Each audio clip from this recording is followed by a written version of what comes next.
Welcome to this Pecha Kucha presentation on punishment and the Philippine education system. In the next slides, we'll look at its history, effects, legal policies, and better alternatives that foster a more respectful and supportive learning environment. In schools, punishment refers to any consequence given to discourage misbehavior. But the real question is, does it guide behavior or simply cause fear and emotional harm? True discipline should shape character, not break self-worth. In the past, punishments like squats, hitting with a stick or ruler, and yelling were common. These methods were rooted in control and not compassion. While intended to maintain order, they often left emotional wounds and resentment. Even today, students are still subjected to humiliation, shouting, and exclusion. These non-physical punishments may seem harmless, but they destroy a child's confidence, create fear, and disrupt their desire to learn. Corporal punishment is using physical force like slapping, spanking, or hitting to correct behavior. It doesn't teach students self-control. Instead, it creates pain, fear, and in some cases, lifelong emotional scars. On the other hand, positive discipline uses empathy and structure, not fear. It focuses on helping students understand their behavior and make better choices.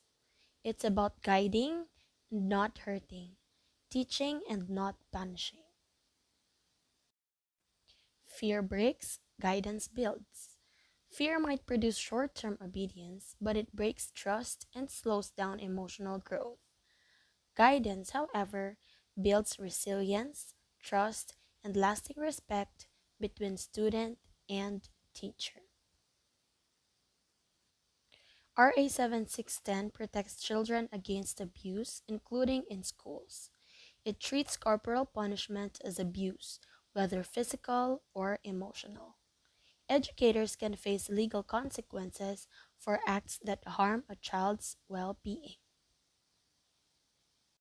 This policy by the DepEd strictly bans corporal punishment in schools. It promotes constructive discipline and encourages schools to adopt safe and evidence-based approaches, like positive reinforcement, where students are rewarded for good behavior instead of being punished for mistakes. The Philippines is a signatory of the UN Convention on the Rights of the Child, which guarantees every child the right to safety and dignity, including when being disciplined in schools. This move aims to improve classroom behavior and strengthen student-teacher relationships. According to Stephen Krashen's affective filter hypothesis, negative emotions like fear and anxiety raise a learner's affective filter, blocking language input and learning. Harsh punishment raises this filter, making it harder for students to absorb lessons and stay engaged in class. I just wanted to disappear. I felt scared, not safe. These are some of the statements of students who have shared painful stories. These stories reminds us that punishment isn't a lesson in discipline. It's often a lesson in silence and fear. How about for teachers? Too many kids, too little support. Teachers face large class sizes, pressure, and limited training in classroom management. Without proper support, some resort to punishment out of stress. So how do teachers cope with this problem? Counsel, guide, restore. That's right.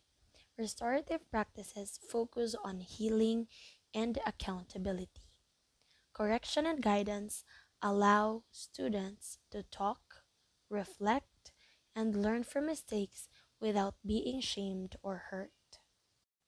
When students learn to process their thoughts and emotions with their teacher during discipline, they feel heard, they build trust, and learn to reflect on their own actions. Conflict was resolved without fear, but from a place of love and mutual respect. Support for teachers means better learning environment. When teachers are trained in positive discipline, classroom behavior improves. They gain confidence and better relationships with students. Training improves both teaching and learning environments.